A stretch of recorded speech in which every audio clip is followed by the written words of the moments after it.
আমরা আজকে বানাতে চলেছি শীতের স্পেশাল ধনেপাতার চাটনি। ধনেপাতার চাটনির জন্য প্রথমে আমরা সুন্দর সুন্দর তাজা তাজা ধনেপাতাগুলো বেছে নেবো, লাইক দ্যাট। এরকম সুন্দর সুন্দর ধনেপাতা বেছে নেবো। যতটা কোয়ান্টিটি আছে, কোয়ান্টিটি আমাদের এক বাটি বানাই, আমরা তিনজনই আছি, তো আমাদের এক বাটি হলে 3-4 দিন হয়েই যায়, সেই হিসাবেই বানাই। তো এটা শীতকালে খেতে খুব ভালো লাগে আর শরীরের জন্য খুব ভালো, গুড ফর হেলথ। দেখেছেন তো কত সুন্দর সুন্দর সব।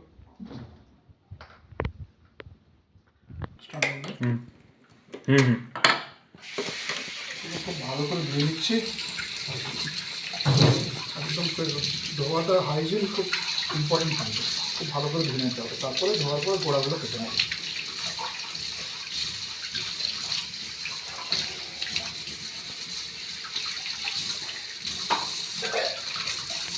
তোমরা গোড়াগুলো কেটে নিলাম, শিকড়গুলো বাদ দিতে হবে, নাহলে টেস্টটা বিগড়ে যাবে।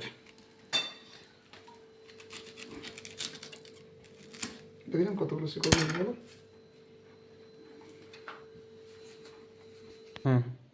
এটার জন্য প্রায় 7-8 পিস লঙ্কা নিলাম, আর এই 7-8 পিস লসুন, আর একটা ছোট্ট আদা দিয়ে নেক্সট প্রসেসে, আর এটা নেক্সট প্রসেসে আমরা মিক্সিংয়ে যাচ্ছি। লেবুটা ভুলে গেছিলাম, লেবু একটা, তবে এর মধ্যে একটু খাট্টা মিঠা, মিঠা আসবে না, খাট্টা আর ঝাল স্বাদ আসবে। লেবুটা দেবো না, লেবুটা লাস্টে দেবো, কেটে কেটে মিক্স করবো, দিয়ে দিলাম মিক্সিতে সব। নুনটা দেবো একটু পরে দেবো, আগে এটাকে করে নিই।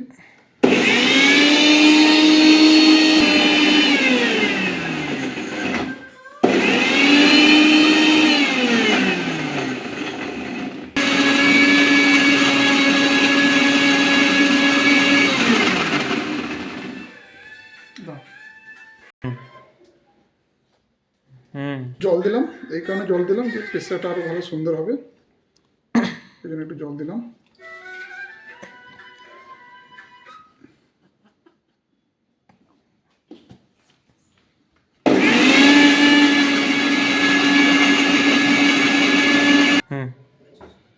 লেবু প্রথমে হাফ লেবু দেবো এর মধ্যে, লেবুটার বিচিগুলো দেখতে হবে, বিচিগুলো না চলে যায়, বিচিগুলো বাদ দিয়ে দেবো।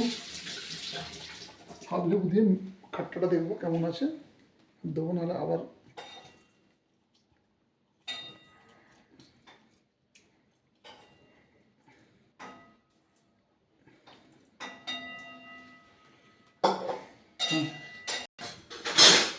একটু তেল, সর্ষের একটু সর্ষের তেল দিলে কি হয়, এর মধ্যে তেলের একটু ঝাঁঝ গন্ধটা আসবে, খুব ভালো লাগবে ওটা, কিন্তু টেস্টটা আরও এ করে দেবে, একটা টেস্ট।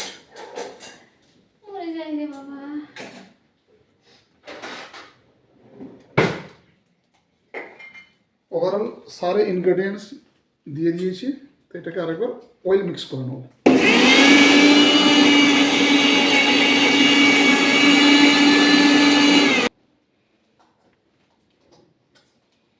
আর একটু জল লাগবে এতে,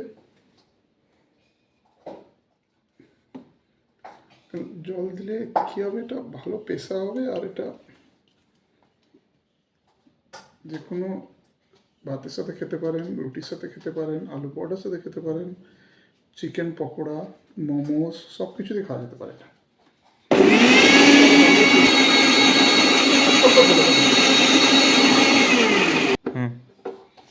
হয়ে গেছে আমাদের, দেখুন কত সুন্দর, দেখে জল আসছে না তো জিভে, জল আসে জিভে, চলে আসুন, মোস্ট ওয়েলকাম।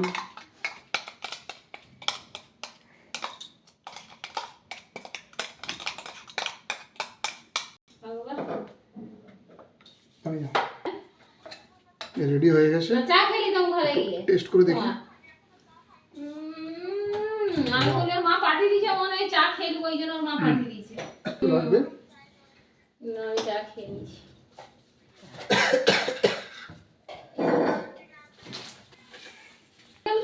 তো ধনেপাতা বাড়তেছিল আমাদের ধনেপাতার চাটনি ইজ ডান।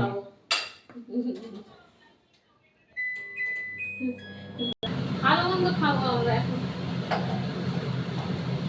করবো